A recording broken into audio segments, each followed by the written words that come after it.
September 6th, 1993. They're overworked. I'm not willing to work, 50 hours a day and, live in the office from 7 till midnight. They're underpaid. They want to pay you less as possible, but they want the best and most quality work that they can get out of a person. And they're just plain fed up. And these people say, we thought it was a family. We worked here all our lives and suddenly we're out of work. Tonight, they're American workers surviving in the 90s.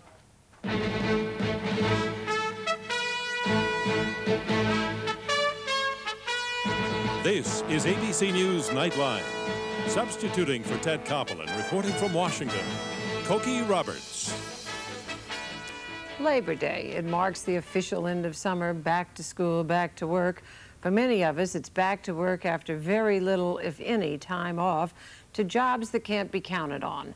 Unemployment figures are down, but Americans are working longer hours for less pay as employers try to adapt to changing times. Even people who feel okay about their own jobs worry about their kids. After a lifetime of doing everything right, working hard, paying taxes, sending kids to college, families don't understand why it's so tough just making ends meet. Later in this broadcast, we're going to introduce you to some people who know the new workplace well and have some thoughts about how to cope in it. But first, a look at what's happening in the offices and factories and shops around the country today. As Nightline correspondent Chris Bury reports, it's not a happy story. In industry after industry, you can hear the axe falling across corporate America. We begin tonight with news of a devastating blow to employees of Aetna Life and Casualty. Word of layoffs. That's right, almost 5,000 of them. The paternal company is a thing of the past, and the lean and mean company is in, I guess. Several major corporations, notably Boeing and IBM, announced plans for major layoffs this week in their bids to cut losses. Now, the #1 priority is to restore the company to profitability. Eastman Kodak says it will eliminate 10,000 jobs worldwide by the end of 1995.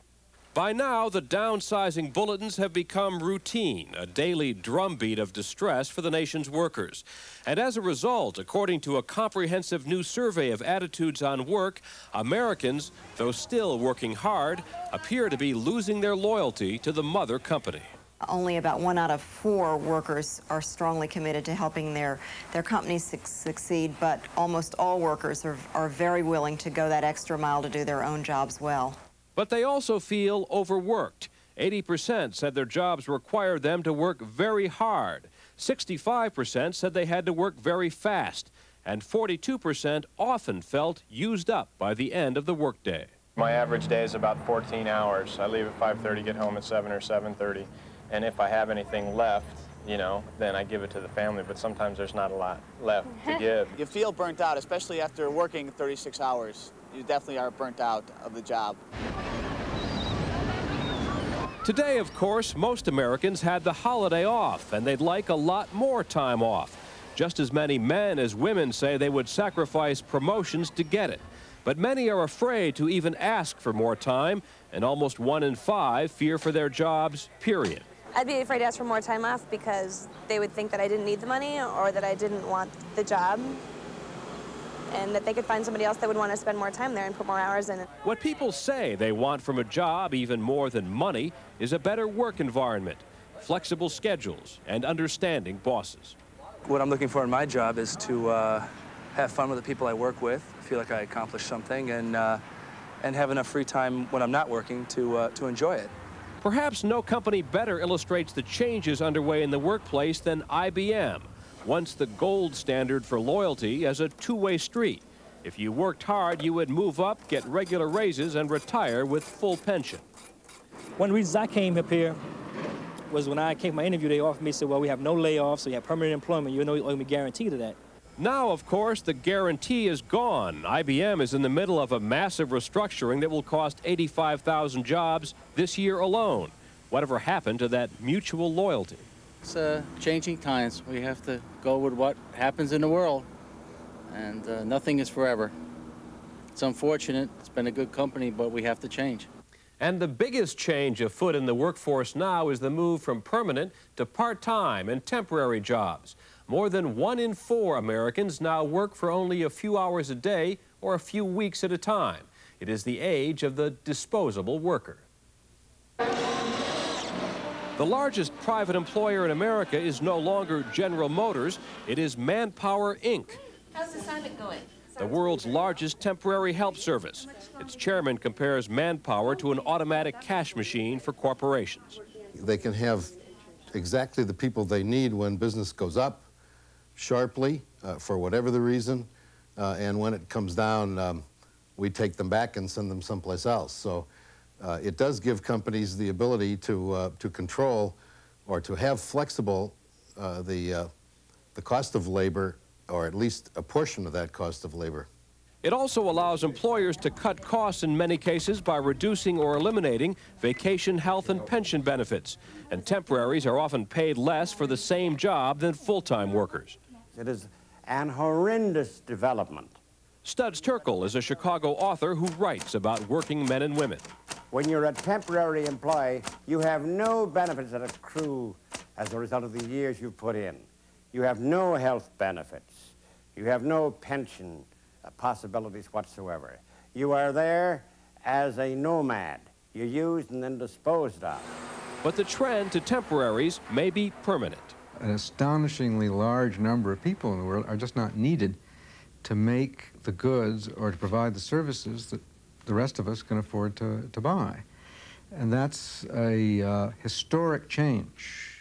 That is hardly the Labor Day message most Americans are eager to hear, not when so many already feel overworked, burned out, and insecure in their jobs. To be told, too, that they're nearly as disposable as a toothpaste tube may be the ultimate insult. This is Chris Bury for Nightline in Washington. With workers facing so many tough questions, we've turned to some experts to help us make sense of the current labor picture. A former U.S. Labor Secretary, the president of Manpower, and a labor analyst. Fromstein is the president of the world's largest temporary work service firm, Manpower. He joins us from our Milwaukee affiliate. Lynn Martin was Secretary of Labor in the Bush administration and currently teaches business management at Northwestern University. She joins us from our Chicago bureau. And Harley Shaken is a longtime analyst of trends in the workplace and a visiting professor at the University of California in Berkeley. He comes to us from our San Francisco bureau. Mr. Fromstein, I'd like to start with you. You sit there as the head of a huge temporary employment agency, seeing what's going on in all of these companies. Can you explain it to us? Can you tell us what's going on out there? Well, it's difficult to actually to explain what's going on. Companies are, in fact, developing permanent jobs at a slower rate than they have in prior recovery periods. That gives rise to the question of whether or not that has sort of a permanent trend to it, or it's just the slowness of this particular recovery. I think we'll have to see a little more of it until we know for sure. Well, Mr. Shaken, now the productivity is up. American workers are producing a great deal. Is this in the long run good for U.S. companies to be able to have what was described as disposable workers? I think it's appalling in the short, medium, and long term. And I think it's increasingly a tendency. I think actually the notion of a money machine is an apt analogy or an apt metaphor for this. Companies are making a lot of money out of this, but for workers, the flexibility translates into uncertainty and fear. And it isn't just that we've seen an enormous rise in temporary workers, which we have. A recent study by the Economic Policy Institute says that 30% of all the jobs created in this recovery, almost 600,000, are temporary workers. But we also have to combine that with a huge increase in part-time workers, that is, people who are working part-time who want full-time jobs. And the combination of this is a climate of uncertainty and fear for many American workers, and a sense that they're not simply disposable, they're throwaway workers. But you say it's appalling, but the companies are in business to make money. Well, I think there are different ways to make money, and I think that's really what it comes down to. It isn't an issue of global competitiveness. Clearly, it's important to compete. It's really the question, how do you compete?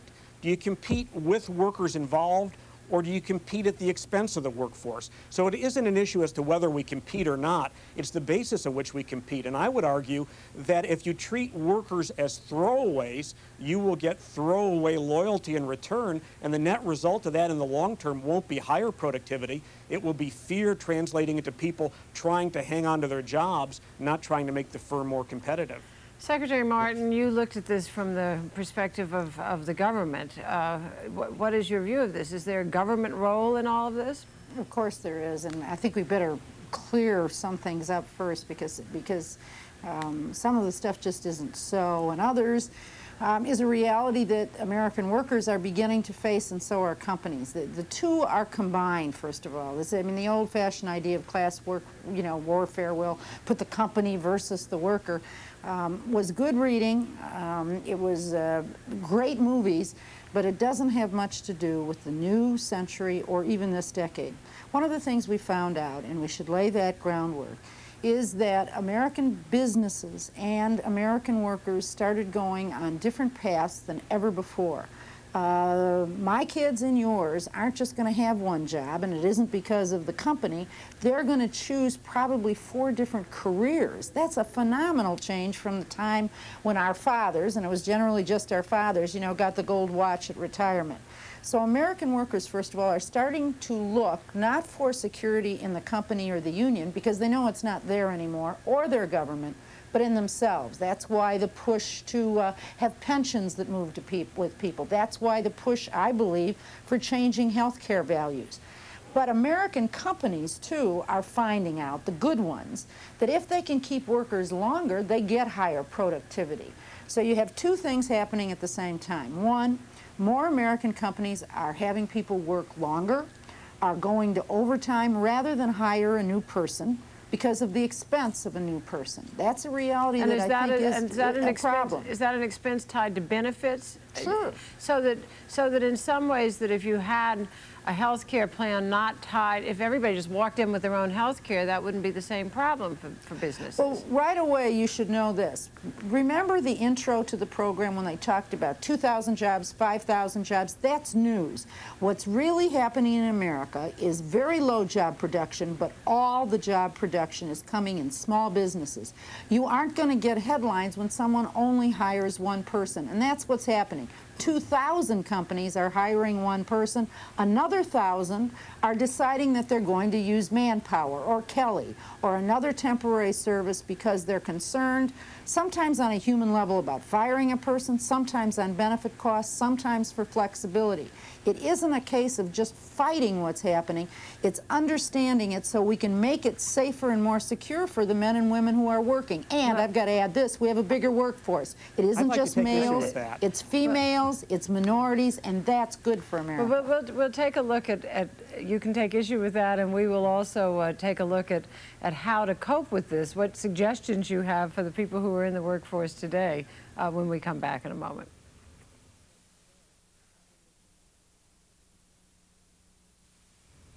I'm back with Lynn Martin, Mitchell Fromstein, and Harley Shaken.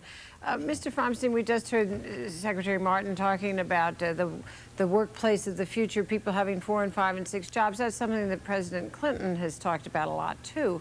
But what about right now? What about the person who is in the workforce now, looking for a job and finding that there's nothing out there for him or her? Well, I think that that some of these things are being put in a pejorative way that they really don't deserve. The good professor says 600,000 jobs were created and 25% of them were part-time and temporary. Normally, in a recovery of this kind, there would be twice that number of jobs created. And the percentage of the temporary workforce, anyway, to the total workforce in the country really hasn't gone up that much at all. Now, if you begin to lump part-time service jobs, very low-paying service jobs, in with the temporary jobs, I think it's very unfair. In our company alone, probably 1/3 of the people that work for us on a temporary basis wind up within the year or even 6 months with a permanent job in some of the places that they go into.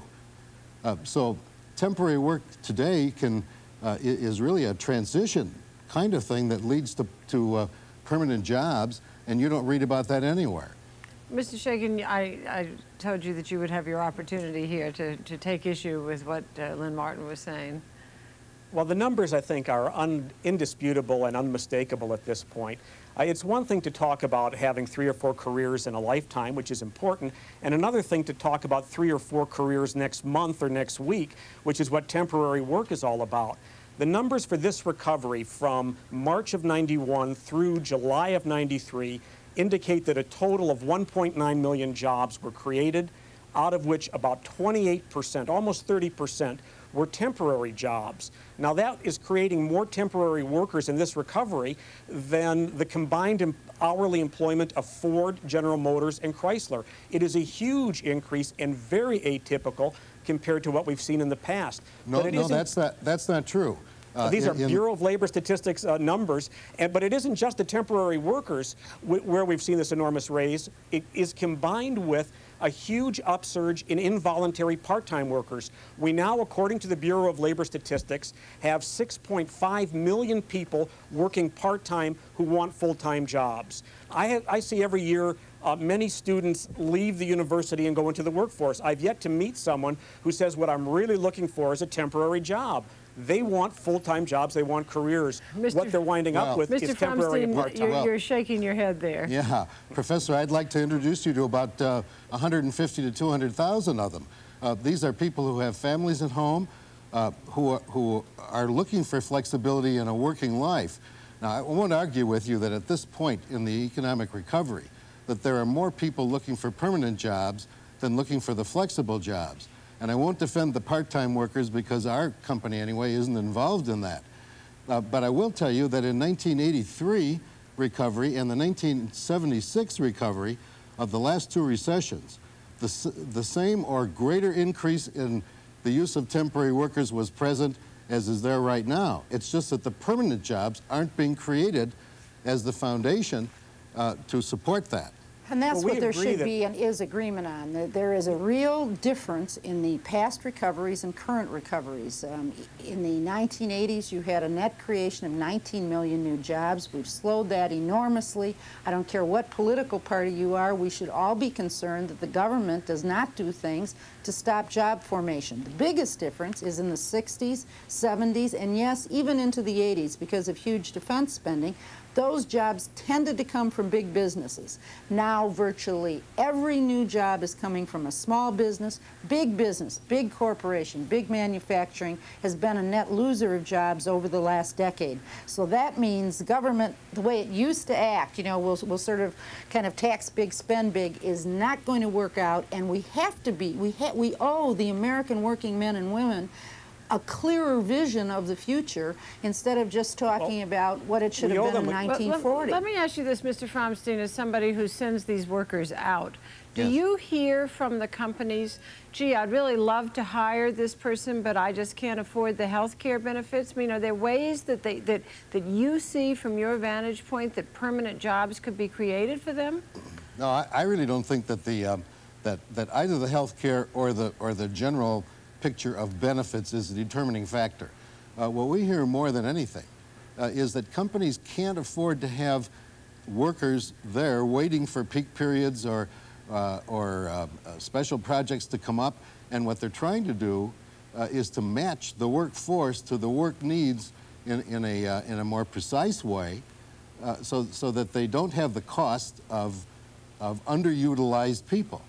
So I think it's beyond that, though. I would argue that what you're really looking at is a new way of doing business. We've always had a need for temporary workers at peak periods. What we're looking at now is a new strategy for competitiveness, and I think that's what's so very, very worrisome. It's a strategy for competitiveness in the name of flexibility that translates to the worker and to that worker's family into fear and uncertainty. Well, what would you say then, Professor Shakin, to a worker? What would you say to a young person going into the job market?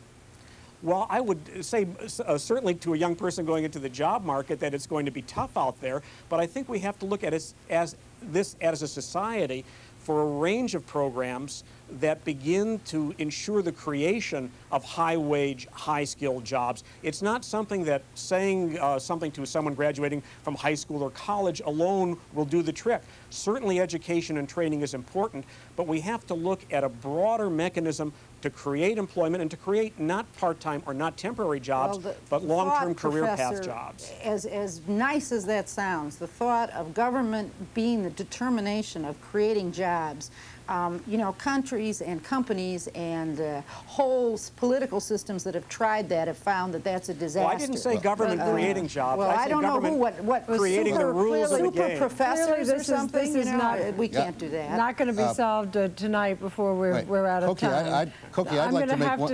I'm going to have to say thank you to you, because we really are out of our time here. But it's been a very enjoyable conversation, Mr. Fromstein. Maybe next Labor Day. All right.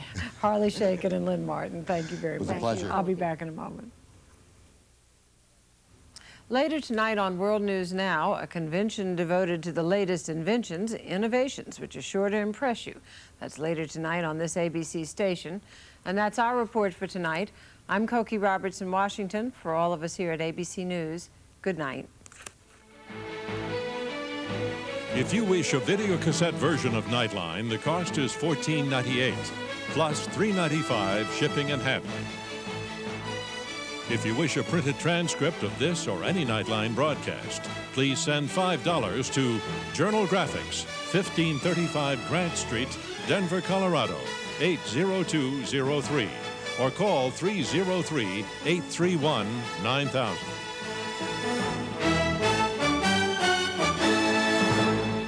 Nightline is a presentation of ABC News. More Americans get their news from ABC News than from any other source.